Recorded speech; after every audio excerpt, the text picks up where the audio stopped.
Okay, well, nice to be with you all. I'm going to minimize your pictures over here. So if you have questions, go ahead and put those in chat. And I'm really happy to get to meet with you all tonight because I always get excited sharing information about native trees. And of course, you're all excited about native trees as well. So what I'm going to speak about tonight is, originally it was 10 best practices, but I've upped it to 12 for using native trees in urban environments to improve climate change resilience. This is based initially on a project I did for the city of Tucson.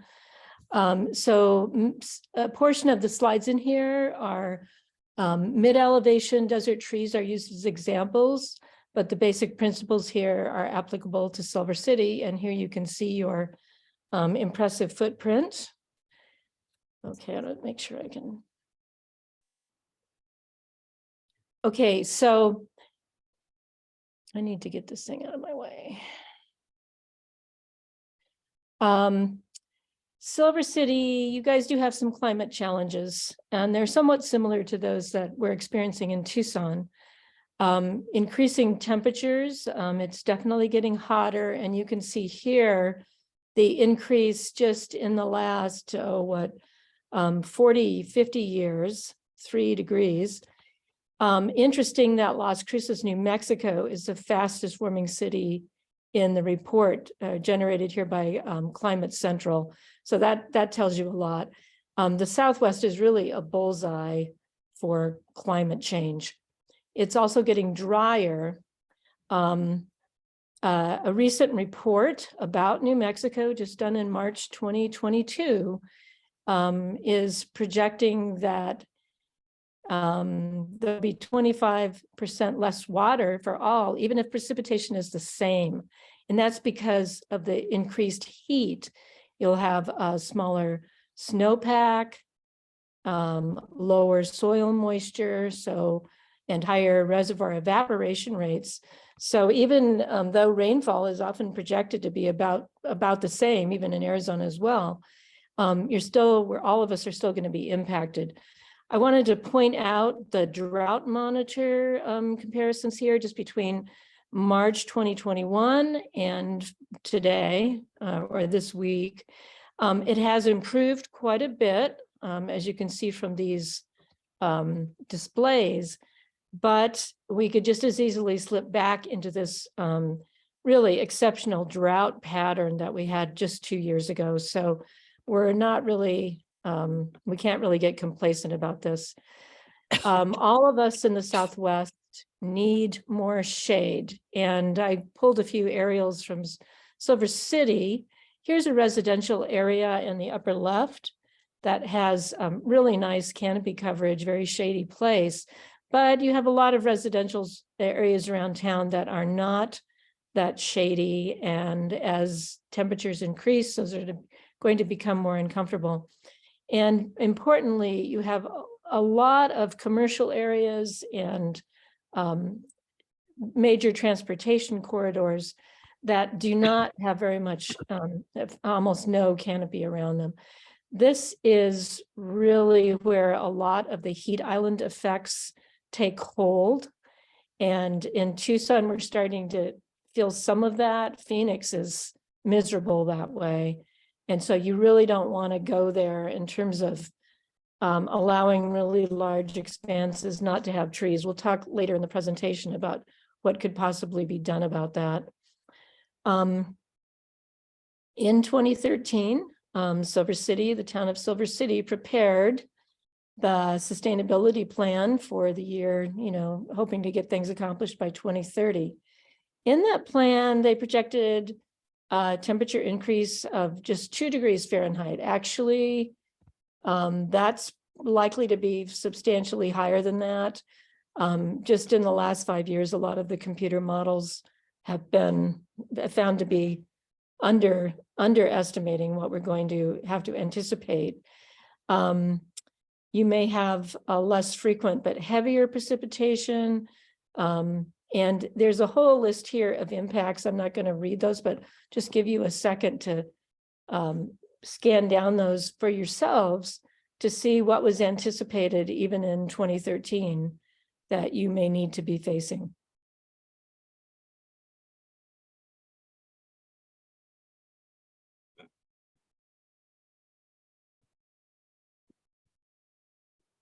Some highlights here, more bark beetle infestation. When trees get stressed, bark beetles sense those signals, and that's when they attack.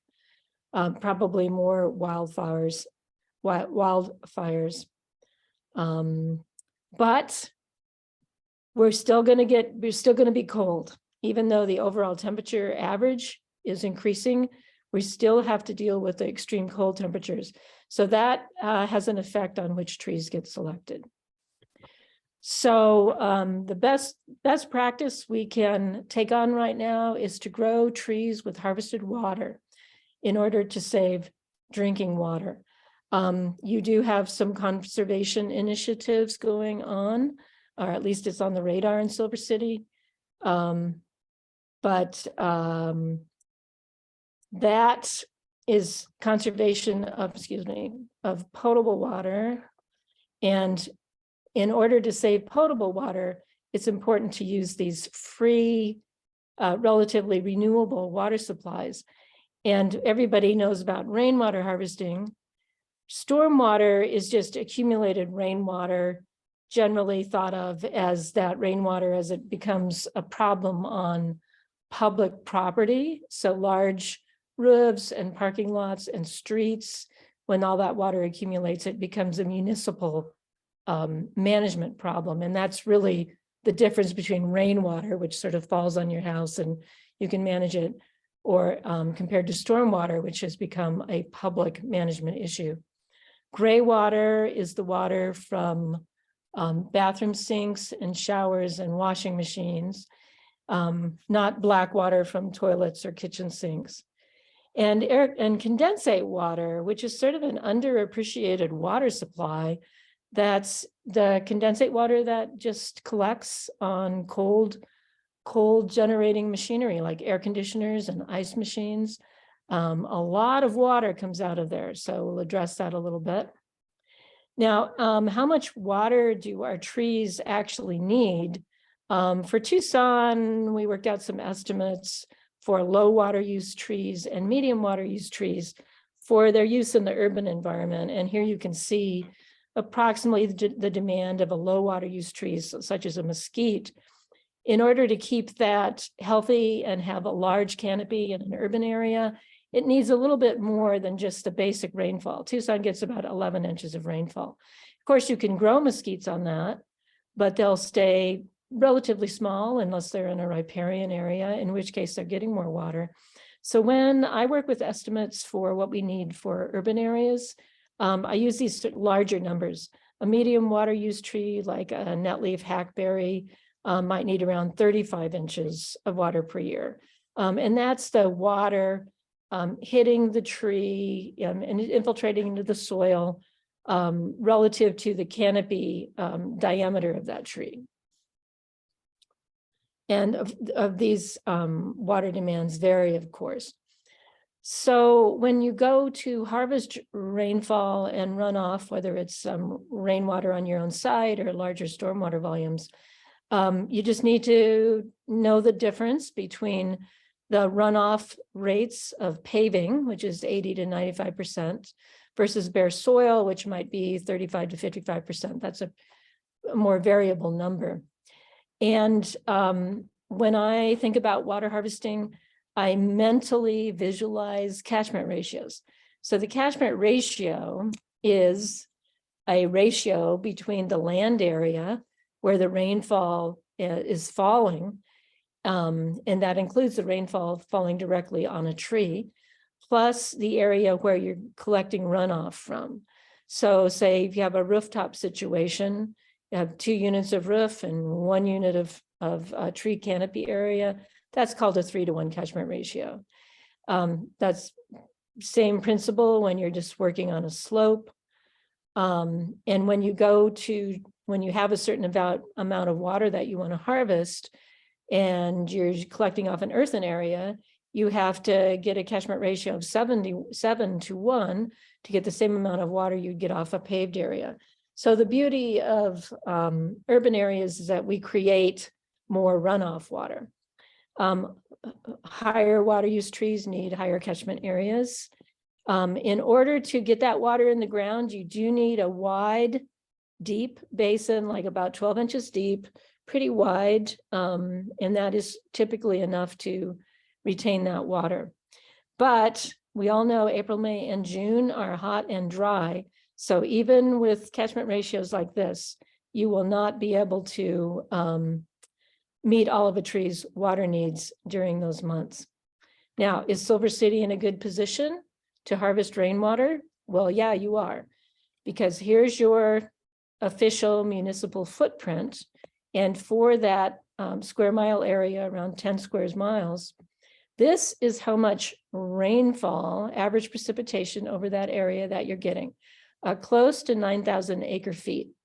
Acre foot is just the amount of water it takes to cover 1 acre, 1 foot deep.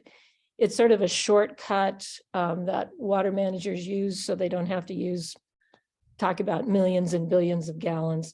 1 acre foot is 325,851 gallons.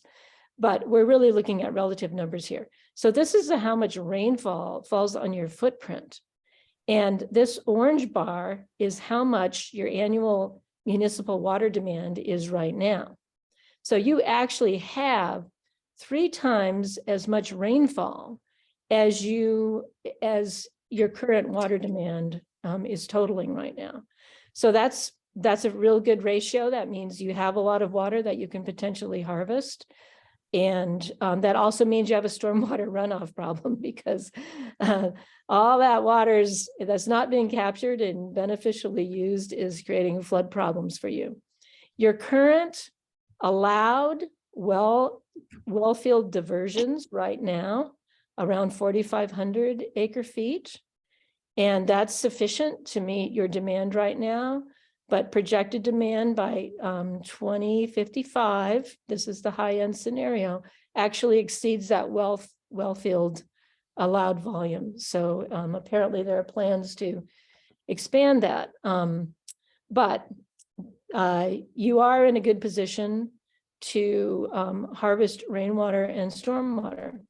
And don't worry about the words on this page, just sort of follow along with the pictures. And because this is being recorded, you'll be able to re-listen to this if you want. And also a lot of these pages here are available in a report we've done for Tucson, and I'll give you the link for that at the end. Basically, when you harvest water, you want to zigzag it across your site. The more time it spends on your earth, the more water infiltrates and the better the benefits are. And here are some different techniques for harvesting that: direct rainfall just in a hole, dirt sunken down with a raised curb, little micro basins on slopes.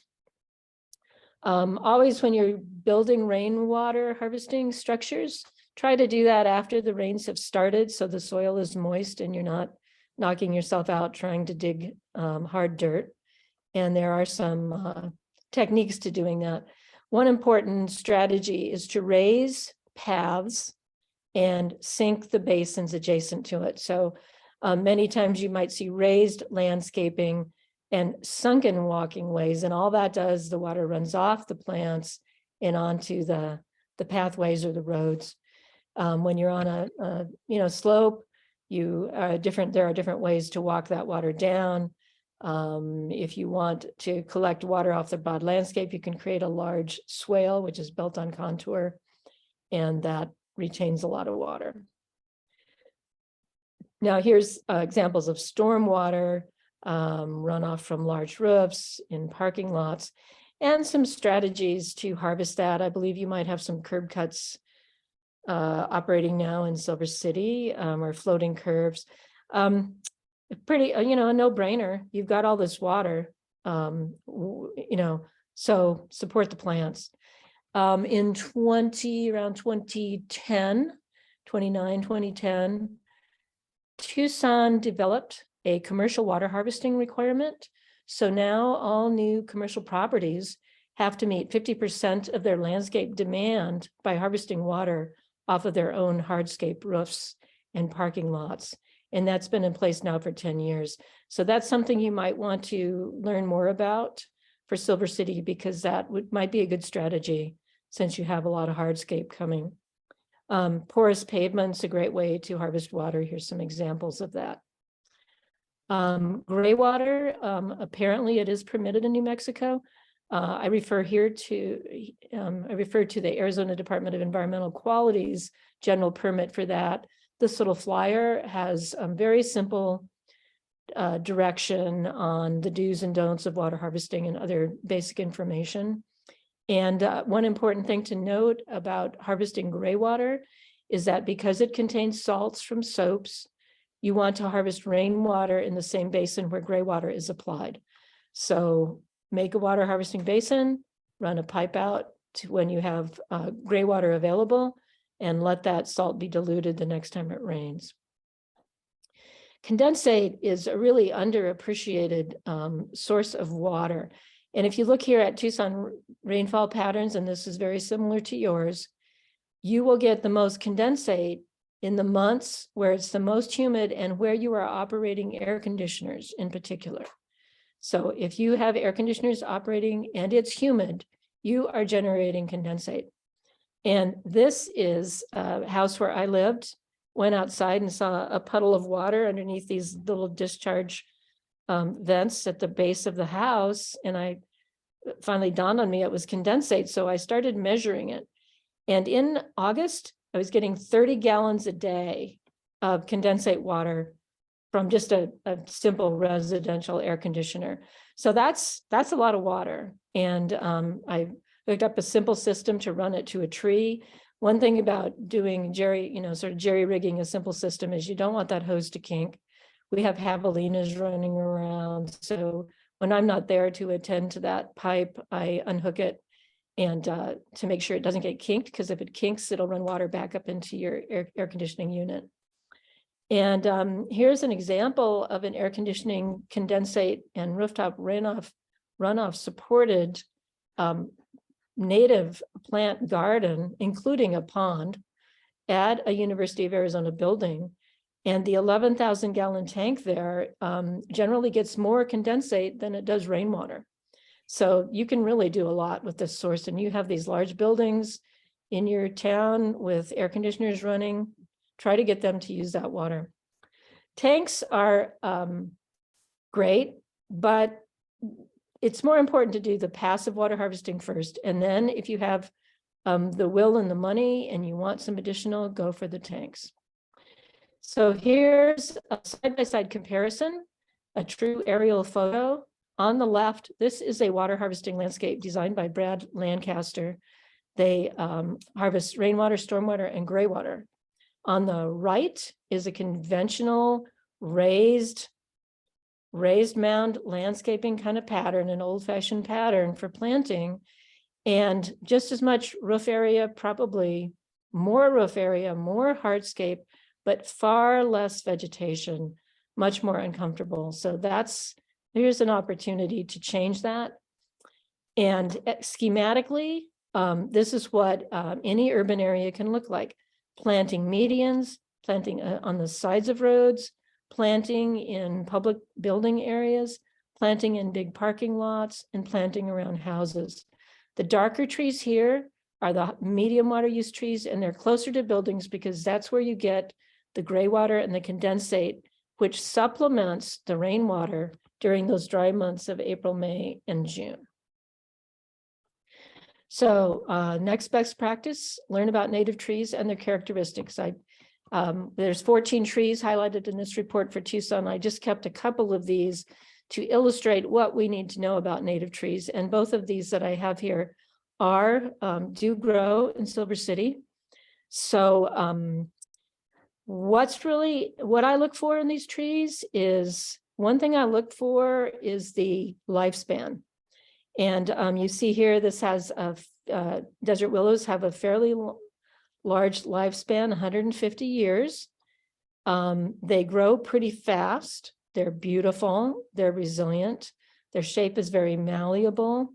You can, when you look at their range, their native range, and I don't have New Mexico on this particular one, but I am doing a project for Arizona Forestry right now, where I'm looking at 65 native climate resilient trees for Arizona and New Mexico as a whole. That will be publicized at a website probably around March of this year. And then I'll have the ranges of both Arizona and New Mexico illustrated for those. The graphics are not as detailed as these, but the data is still the same. So I'll let you know the link to that. I'll let Don know that, and he can pass it on to you when it's available. Anyway, the other thing I really zero in on when I'm looking at these trees is their cold tolerance, because it's still going to get cold and they have to be able to withstand that if you want to use them. So looking at that and their elevation range gives you a sense of whether that tree might be a good tree to have in your palette for Silver City as you prepare for a more variable climate. Here's Canyon hackberry. Once again, a long-lived tree, 150 years, moderate growth, gorgeous tree, great shade canopy, pretty large range, 1,000 to 700 feet in elevation. And here's where those catchment areas come in, because it's a medium water use tree. In Tucson, we would try to use a 5-to-1 catchment ratio for this tree. Desert willow is a low water use tree, so a 3-to-1 catchment ratio there. These equivalents for Silver City, since you get 16 inches or so a year, might be, you might go with a 2-to-1 for a low water use tree and a 4-to-1 for medium. But it is, whenever you can get a little more water concentrated on these trees, they'll be bigger and they'll have more lush canopies. So the third principle, plant your understory trees along with the overstory, the understory plants along with the trees, and plant them both at the same time. In nature, this happens. You'll see a density of trees along washes with a lot of understory. Here you see 2 trees growing in close proximity with understory. This happens whenever there's concentrated water. These Palo Verdes here grew very close together. So if there's water, they can be supported on that and they can grow in close proximity. When you have that proximity, you have more shade. In the urban environment, these are examples of trees with understory. This one's getting rooftop runoff. Here's a lot of understory along a street that's getting runoff, and they're casting a lot of shade.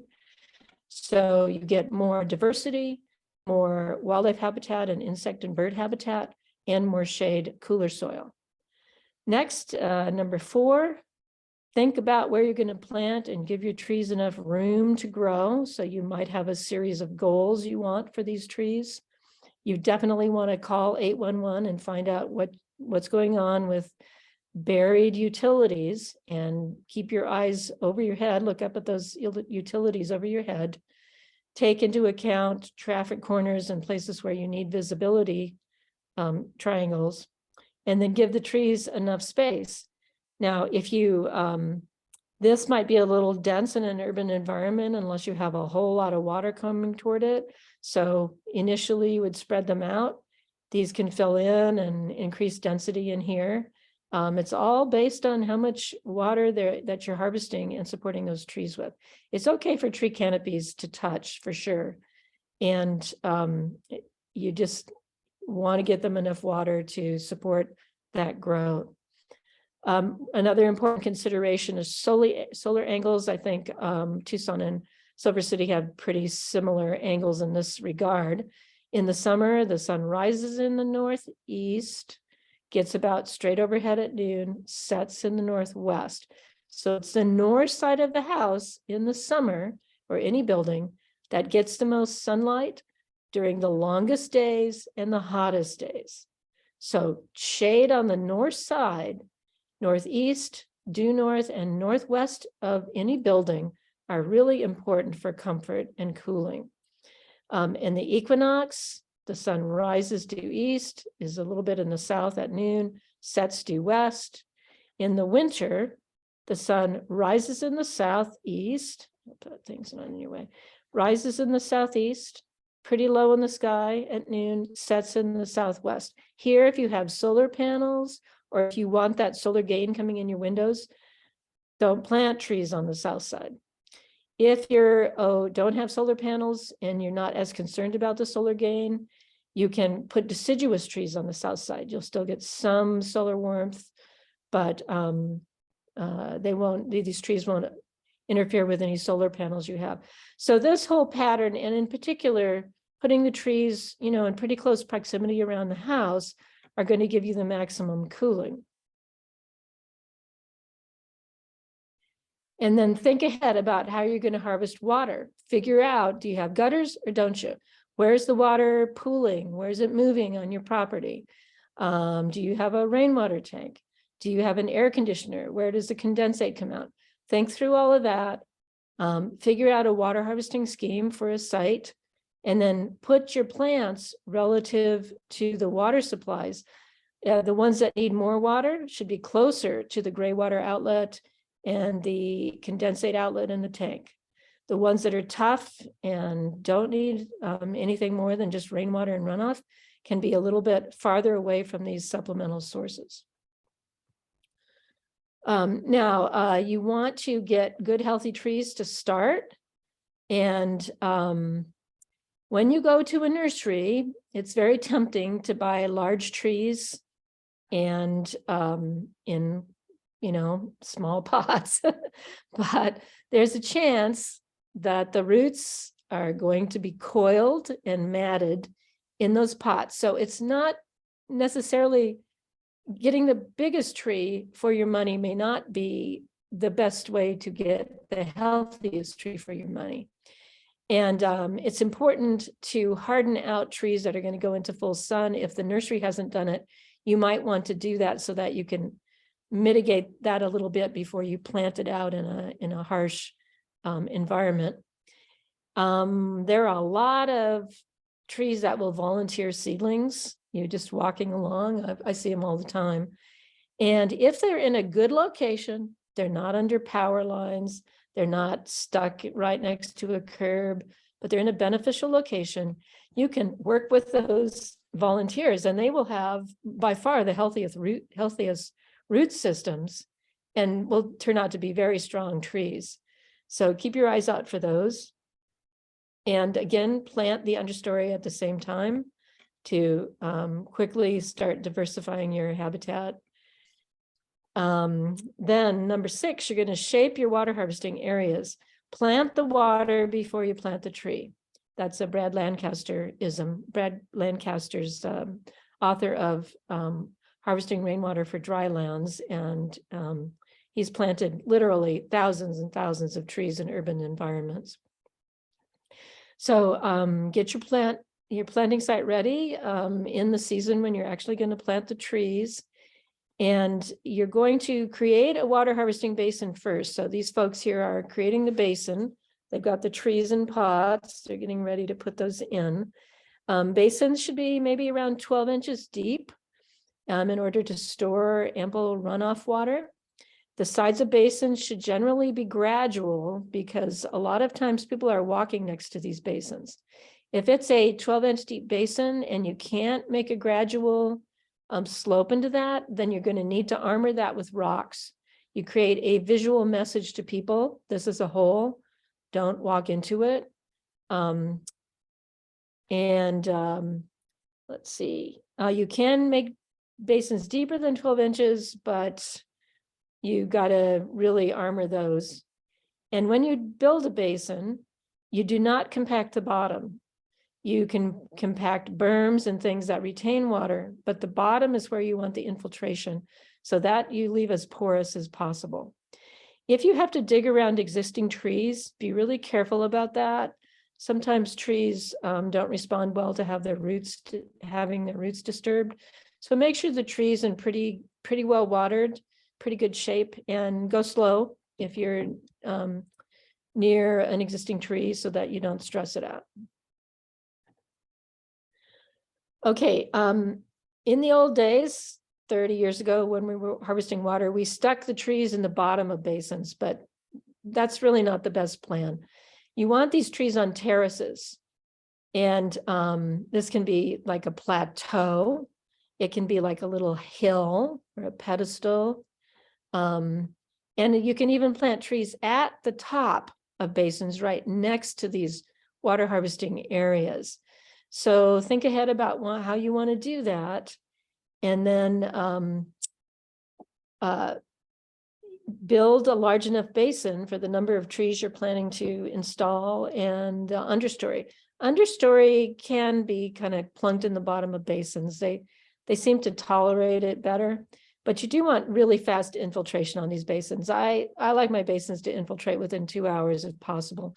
If they sit around wet and full for 3 days, you're probably going to breed mosquitoes. So you're going to want to work with that soil to improve the infiltration. If you may have to dig down, break through caliche, dig through some clay to get good infiltration. If you're just making one basin, ideally you make it the final size for the adult size of that tree, and just make a little inner mound for the seedling and direct the slope of that so that the water infiltrates as close as possible to the root ball of the seedling. You can even make a series of basins if you can't make one large one. This tree will eventually be big enough that its roots will avail itself of the water in these other infiltration areas. Think of a cupcake pan. If you create a whole series of depressions in a certain site, the roots of the trees will go find that water. They're not going to restrict themselves to just the local basin that they're in. When it's time to put the tree in, here's the tree coming out of a pot, 15-gallon pot. This has a thatch of roots on the bottom. Tear them off. Just tear those roots off. You don't even have to be gentle about it. Those, if that was placed in the hole, those roots are not in good shape to infiltrate, to grow healthily into the soil. Better to break them off and have unobstructed roots coming straight out of the root ball here, the dirt ball, so that those can grow down. That hole should be just as deep as your root ball, not deeper than that. That's because when you want a good firm soil base to put that root ball on. If you dig it twice as deep and then backfill it, for one thing, the plant's going to sink in farther when you water it, and it doesn't have a good firm contact with the soil where those roots need to grow into. The hole may be 2 to 3 times as wide as the root ball, and it's always helpful if you can check the drainage before you put the tree in and mitigate it if needed, if you have caliche or other drainage problems. You can see here that this plant has a little bit of a donut around it, just a slight depression, 1 or 2 inches, and a tiny little berm around it. This is so that this tree can be watered during the establishment period. This tree is in a much larger swale, so you can't quite tell from this picture. There's a really large swale around this. So this is a little tree planted in a big swale with an intermediate sized basin here to assist with supplemental watering of that tree. Okay, now it's going to, so your rainfall is about 16 inches per year. The closest I could try to estimate your pan evaporation loss was 50 inches. There doesn't seem to be a monitoring station in Silver City keeping track of pan evaporation. So pan evaporation is evaporation truly out of from standing water, like in a swimming pool. And at 50 inches a year, approximately, that's 3 times higher rate of evaporation than your rainfall rate. So as soon as you get water in the soil, if that soil is not blanketed with mulch, you're going to lose that water really fast. Mulch reduces the rate of water loss from soil by creating big air gaps above that densely packed soil. And it also has provides other benefits like improving, cooling the soil temperature, decomposing to enrich the soil, promoting soil life. So organic mulch has many, many benefits. And the one thing to know about organic mulch, though, is if you put 3 inches of mulch on soil and then you get a 1/4 inch of rainfall, that rainfall's not going to make its way through 3 inches of mulch down to the soil underneath it. So if you're just getting direct rainfall in a basin, you're not getting any additional runoff, just an inch of organic mulch will cushion that soil a little bit, cool it a little bit, and reduce a little bit of evaporation loss, but still let the rainwater come through it. If you have runoff also coming toward that basin, then you can put in 2 inches or so of organic mulch, and that water will get under the mulch and get into the soil below. You want to keep mulch 3 to 6 inches away from the bark of a tree. That reduces the chance for mold growth and fungal growth and stuff from bark that is wetted too much. A lot of people use inorganic mulch, so rock mulch or gravel. Decomposed granite is very popular. It's used in a lot of landscaping. Inorganic mulch has some benefits. It does reduce evaporation loss, but it does not build soil. It doesn't create a living sponge to increase the infiltration of that water. And it can get very hot in the summer, so it can cause some stress to the tree until which time that tree is big enough to shade the rock under it. Also, do not use decomposed granite, DG, because it decomposes. And when it decomposes, what it's decomposing into is little clay particles. Those tend to get into the soil and plug it up. And when the clay gets wet, it swells up, and it can actually reduce infiltration in water harvesting basins. Okay, when you water a tree, you do have to water it to be established. So water 12 to 18 inches deep. Realize that native trees don't have to be continually wet. These are not like house plants. They appreciate drying out. So you water it and gradually cut back. If it's hot, you'll have to water it more. As it cools off, you can water it less. Gradually, decrease till you don't water any more than once a month. And after 2 to 3 years, you should be able to stop doing that, except in times of extreme heat or drought. You may need to go back to young trees and even well-established trees and provide some supplemental water. For well-established trees, you water at the drip line. This is defined as the drip line, the outer edge of the canopy.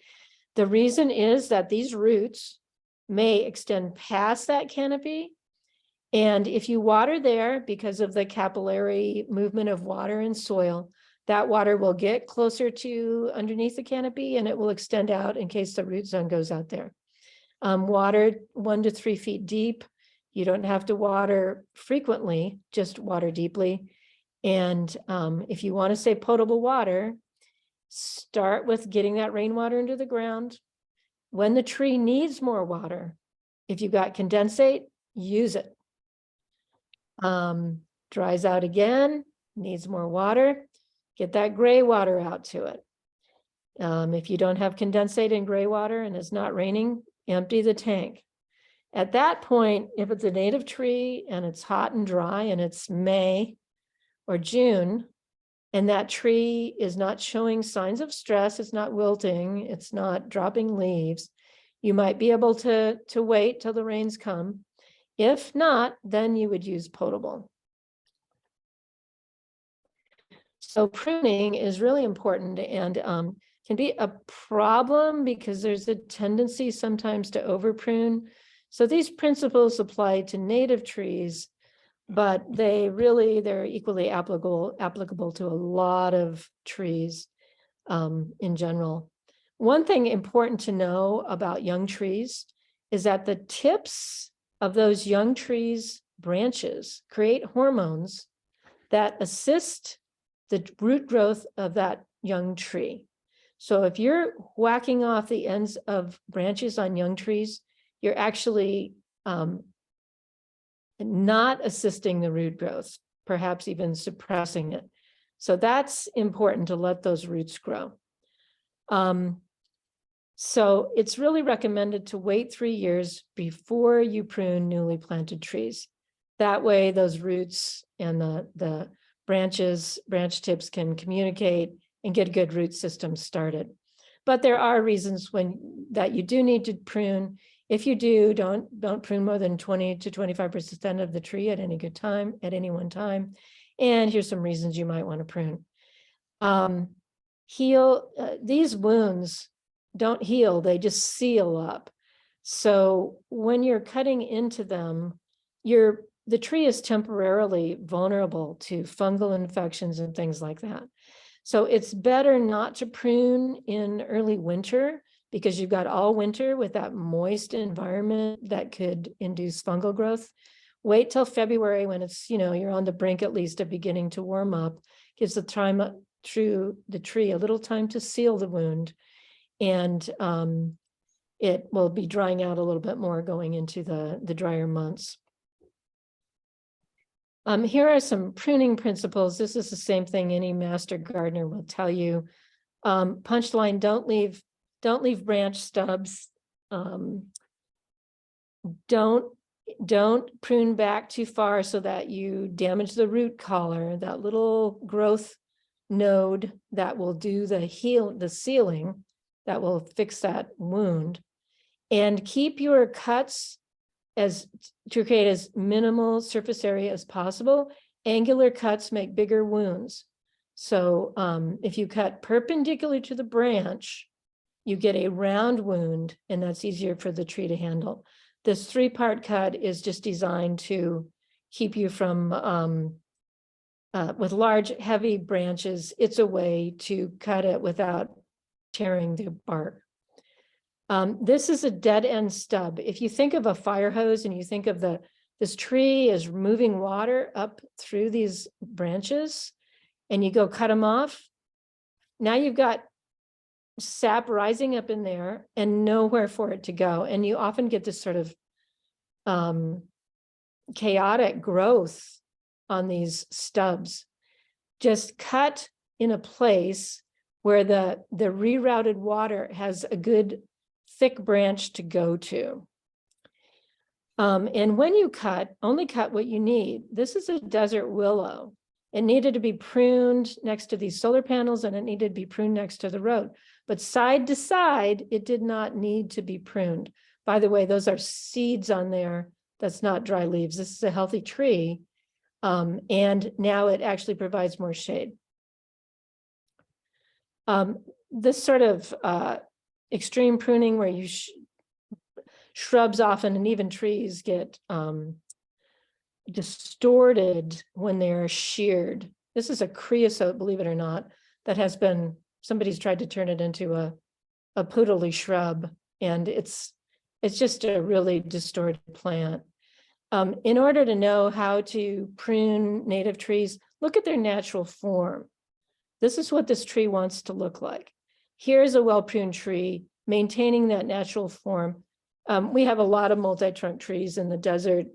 That's healthy for those trees. Leave it that way. People who try to turn these into single trunk trees, you're just wasting the tree. There's no shade coming from that. The tree's damaged. And you can see the same sequence here with a velvet.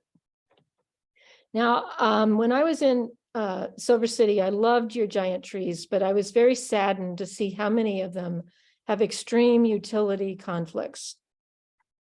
This tree in a windstorm or an ice storm is going to become a real liability. So I would suggest, as native plant aficionados in Silver City, that you maybe start figuring out how you can grapple with some of these trees. Beautiful specimens, great shade, but they're a liability. There are ways to keep the tree, and you may end up with this distorted shapes, which You just sort of have to accept pruning trees that shouldn't be under utilities, but are under utilities. You end up with these distorted shapes, but that's better than losing the shade. And it's better than those utility lines going down in a gust front or an ice storm, and then then the tree's going to get cut for sure in a brutal way. So I'm just suggest you could maybe start attending to that because you're a good population to do that. Finally, 2 more quick ones. Be alert to tree threats. I want to let you know that we've prepared the Urban Tree Threat Response Guide for Arizona and New Mexico. There are 22 species in this guide. Here's the list. Here are some of the species you might need to be concerned about. And this information is available at this website address. I'll put that again at the end. This is the kind of information you get when you go there. Shows you the range of the pest, how severe the damage is, the affected trees, and a bunch of information about controls. And finally, obviously, New Mexico has just been battered with wildfires in a brutal way. You are also vulnerable to those. Here's 2 guides, one for New Mexico, one for Arizona. They're both very useful. New Mexico's guide focuses on preparedness and protection. Arizona's guide has more information on fire-wise pruning. Very important strategy to help protect you. That's the one case where understory may become an issue. And depending upon your vulnerability, where a particular property is, very important to get your hands on this guidelines and start dealing with that. So that's the end of my presentation. Here's resources that I referred to during this. You can take a quick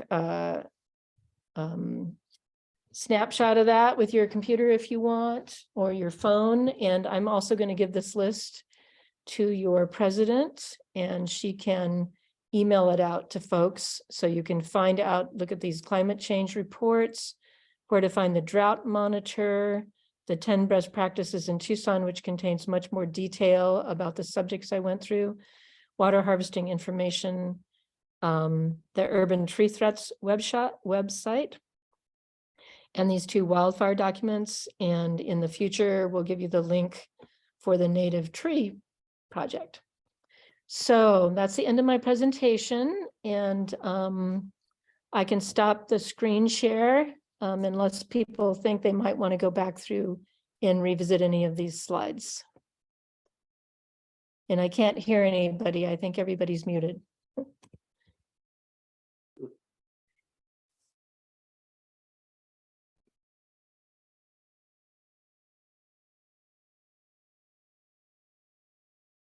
So, Margie, did you get any, do we have any questions in chat? So Dave is handling that, and I think he's still muted. Okay, I think There he is. I just unmuted. We have one question so far, which I think is probably aimed more to knowledgeable folks in Silver City. Someone would love to have a recommendation for a contractor who does rainwater harvesting assessment and installations. Anybody know a good answer to that? Well, Van Clothier, I'm not sure exactly how to pronounce his last name, Clothier, is a recognized designer of stream restoration, and I'm sure he does water harvesting as well. He's apparently based in Silver City. I saw his website today.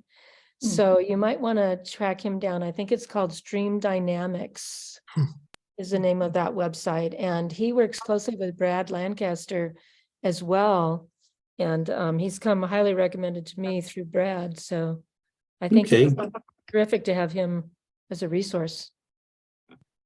And we just got another post by somebody on the chat saying that Asher Gelbert is a go-to person here. That's ASHER GELBART. right?